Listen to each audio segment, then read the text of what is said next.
নমস্কার। আজকের ভিডিওতে পরিচয় করাবো একজন প্রবাসী বাঙালির সাথে, যিনি বর্তমানে দুবাইয়ে আছেন। আমার তো ভীষণ জানার ইচ্ছে হয় বিদেশের জীবনযাপন সম্বন্ধে, ওখানকার শিক্ষা ব্যবস্থা সম্বন্ধে, ওখানকার পরিবেশ, কালচার ইত্যাদি সম্বন্ধে। আপনাদেরও যদি সেরকম ইচ্ছে থাকে তাহলে এই ভিডিওটা শেষ অবধি দেখুন। এই ভিডিওতে দুবাই সম্বন্ধে অনেক তথ্য পাওয়া যাবে। আসুন পরিচয় করিয়ে দিই। নমস্কার, আমার নাম কল্যাণ পাল চৌধুরী। আমি দুবাইতে কর্মরত। আমার আদি বাড়ি হচ্ছে ভারতবর্ষের পশ্চিমবঙ্গ রাজ্যের কল্যাণী শহরে। দুবাইতে একটা প্রাইভেট সেক্টরে, নাম national trading and developing enterprises, short নামে এনটিডিই, এক্সপোর্ট ইম্পোর্ট ডিস্ট্রিবিউটরশিপ আছে। এই কাজের আমি কর্মরত। আর আমার স্ত্রী, আমার বেটার হাফ, ওর নাম তানিয়া পাল চৌধুরী। কল্যাণবাবু, আপনাকে দেবস ডায়েরি চ্যানেলে স্বাগত জানাচ্ছি। আমার প্রথম প্রশ্ন যে আপনি কত বছর আগে দুবাইয়ে গেছিলেন এবং দুবাই কেন? আমি দুবাইতে এসেছি 2004 সালে, এবং তখন জাস্ট গ্র্যাজুয়েশন কমপ্লিট করার পর কলকাতায় একটা প্রাইভেট সেক্টরে ওখানে চাকরি করছিলাম। দুবাই কেন, এই কথা বলতে গেলে তখন ফাইন্যান্সিয়াল হেল্প দরকার। তো আমার এক রিলেটিভ আত্মীয়, সে জানালো যে এরকম বাইরে চাকরির একটা ইন্টারভিউ আছে। তো সেই ইন্টারভিউতে গেলাম, আর বেটার স্যালারি, তাই চলে এলাম।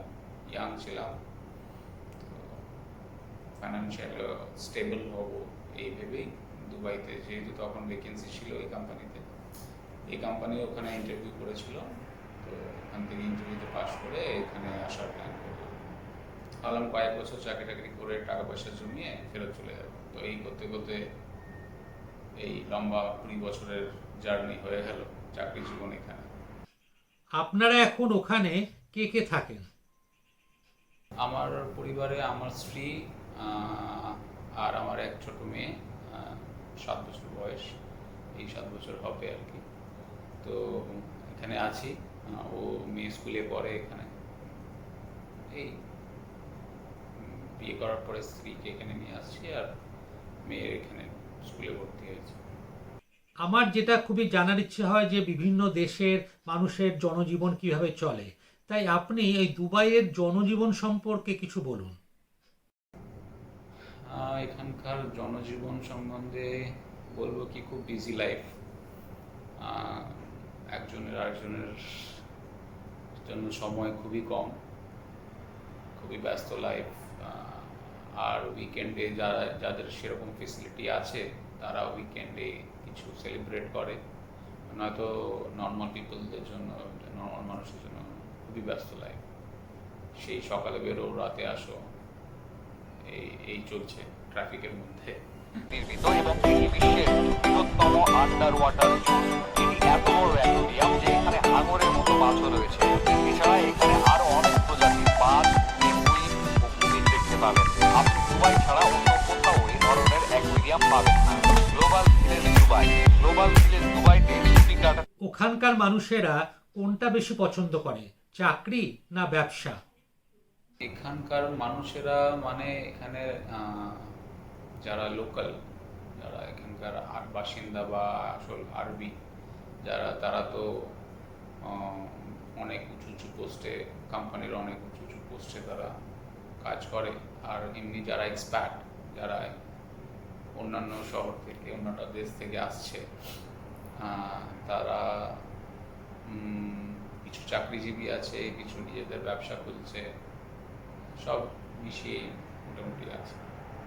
দুবাইয়ের সাংস্কৃতিক পরিমণ্ডল কেমন, মানে ওখানকার সংস্কৃতি মনস্কতা কেমন? এখানকার সাংস্কৃতিক পরিমণ্ডল 200-রও বেশি ন্যাশনালিটি এই ইউএইতে আছে। তো আলাদা আলাদা ন্যাশনালিটি, আলাদা আলাদা সাংস্কৃতিক, আমরা যারা বাঙালি আছি, তারা বাঙালি গ্রুপের, কালচারাল গ্রুপের সাথে যুক্ত, এবং বিভিন্ন দুর্গাপূজা বা অন্যান্য পুজোয় বাঙালি অন্যান্য অনুষ্ঠানে আমরা এখানে গ্রুপ আছে, বাঙালি গ্রুপ, তারা প্রোগ্রাম আয়োজন করে এবং ওটাতেই মাঝে মাঝে উইকেন্ডে সময় থাকলে আমরা যাই। তাই মোটামুটি ভালো, সাংস্কৃতিক সময় করে নিতে পারলে সব হয় আর কি। আপনাদের ওখানে এই সিনেমা হল বা থিয়েটার হল কি খুব বেশি আছে না কম, বা কি ধরনের সিনেমা ওখানে চলে? সিনেমা হল বলতে এখানে প্রচুর সিনেমা হল আছে, দুবাইতে, আবুধাবিতে, শারজায়, সব শপিং মলে, মানে সুদূর পরপরই তো এখানে শপিং মল, প্রত্যেক শপিং মলে অনেক বড় বড় থিয়েটার, সিনেমা হল আছে এবং সেখানে বিভিন্ন ধরনের সিনেমা হয়। হিন্দি, ইংলিশটাই বেশি এবং অন্যান্য ল্যাঙ্গুয়েজই খুব কম, মানে বাংলা সিনেমা এখানে পাওয়া যায় না সিনেমা হলে। হিন্দি, ইংলিশটাই বেশি চলে, বলিউড আর ইংলিশ। আরবিও আছে, তাদের খুবই কম সংখ্যক। আচ্ছা, এবার আপনি বলুন যে ওখানকার মানুষেরা এই অবসর সময় কিভাবে কাটায়?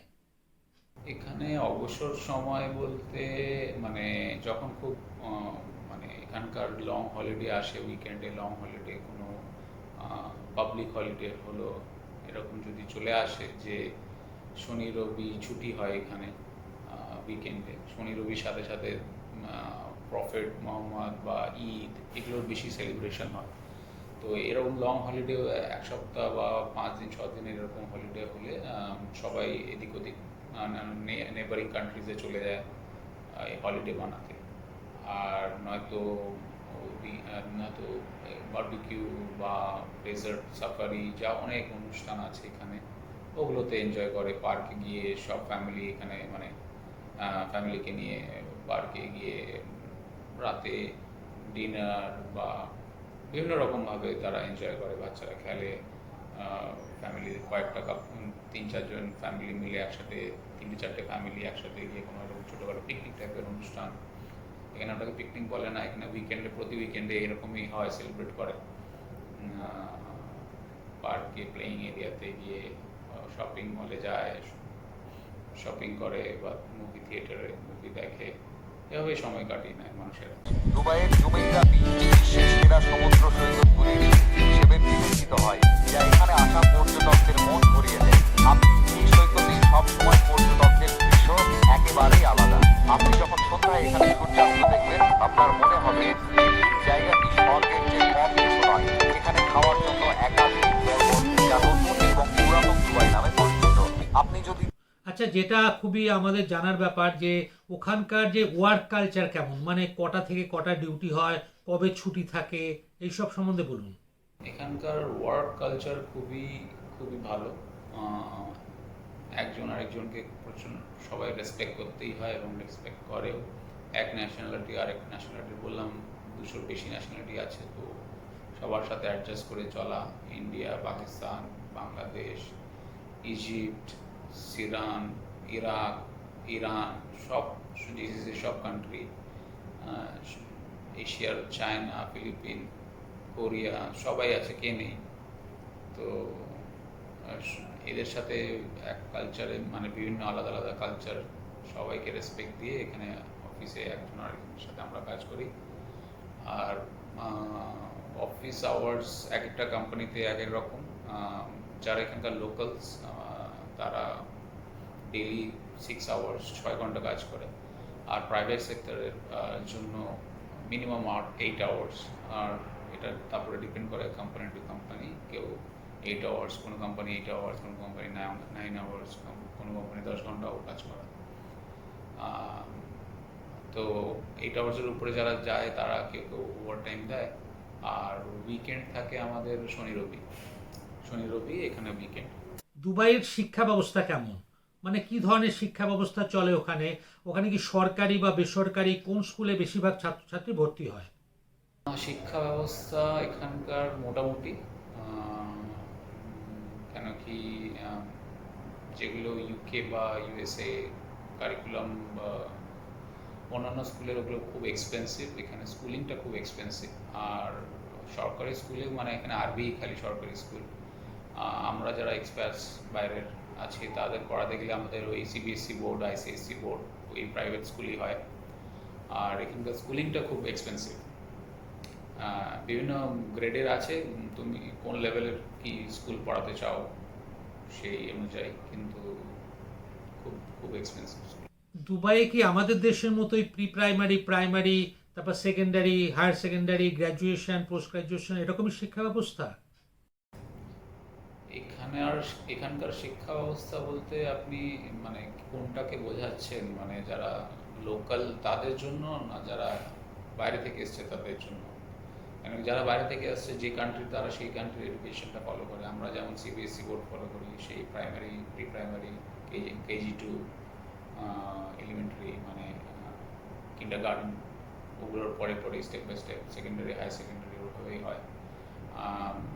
যদি লোকালের জন্য ভাবেন, ওদের ওখানকার ওদের ওদের স্টাইল, ওদের জন্য আলাদা স্কুল, হ্যাঁ, ওরা ওদের কারিকুলাম ফলো করে।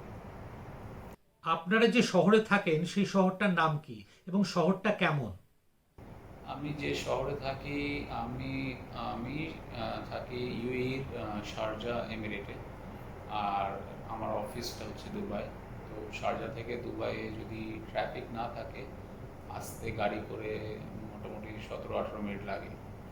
কিন্তু সকালে যেহেতু প্রচুর ট্রাফিক থাকে অফিস আওয়ার্সে, ওটা 1 ঘন্টাও লেগে যায়। তো 1 ঘন্টা যেতে আর 1 ঘন্টা আসতে, কোনো কোনো সময় 1 ঘন্টার বেশি, প্রচণ্ড ট্রাফিক এখানে। তো এই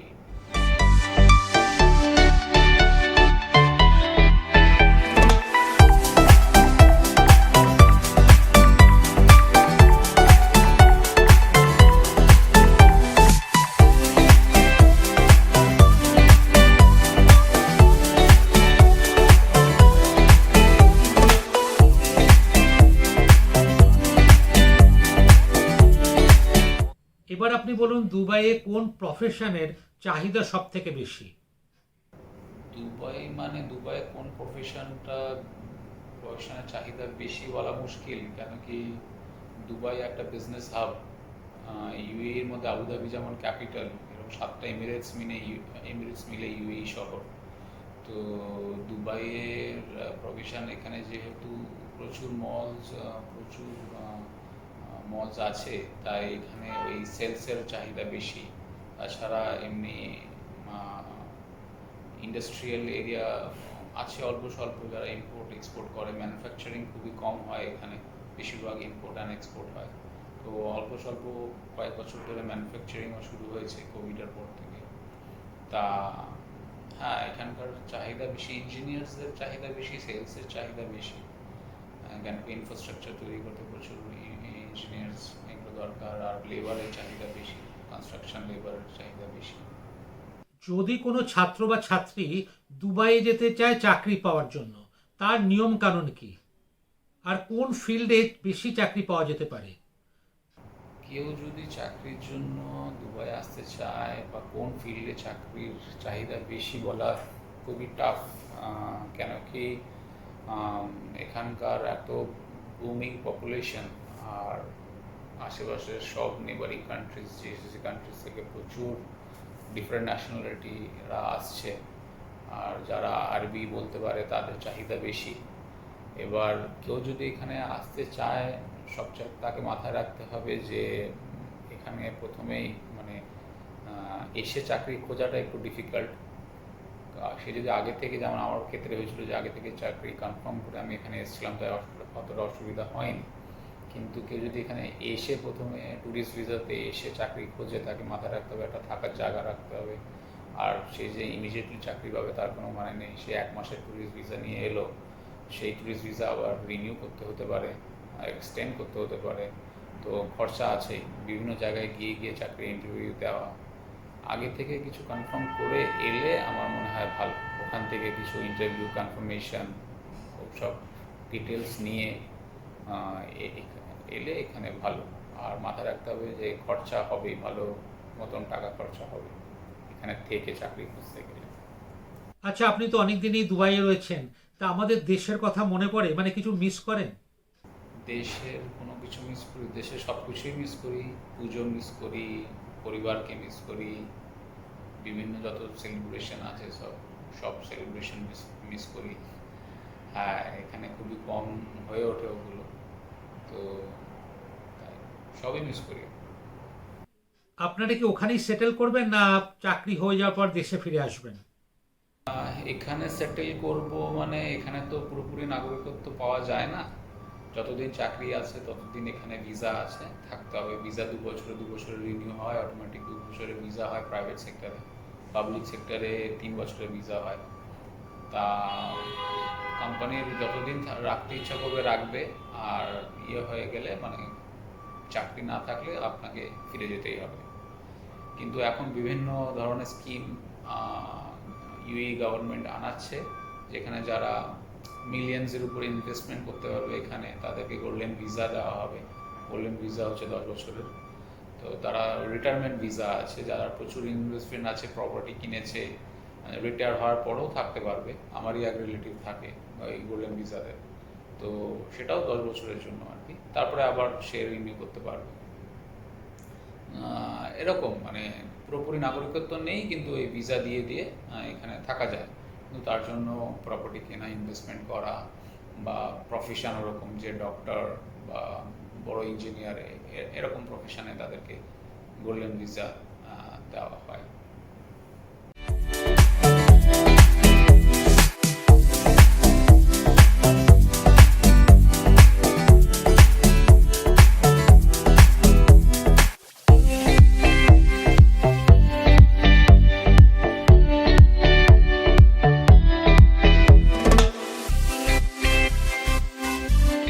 আপনাকে অনেক ধন্যবাদ এত সুন্দর করে এই তথ্যগুলো দেওয়ার জন্য। আমরা অনেক কিছু জানতে পারলাম দুবাই সম্বন্ধে। আপনারা সবাই ভালো থাকবেন এবং সুস্থ থাকবেন। এই ভিডিওটা যদি ভালো লাগে তাহলে সাবস্ক্রাইব করতে ভুলবেন না, এবং পড়াশোনা সংক্রান্ত, কেরিয়ার সংক্রান্ত ভিডিও পেতে এই চ্যানেলটিকে সাবস্ক্রাইব করে রাখুন। নমস্কার, সবাই ভালো থাকবেন।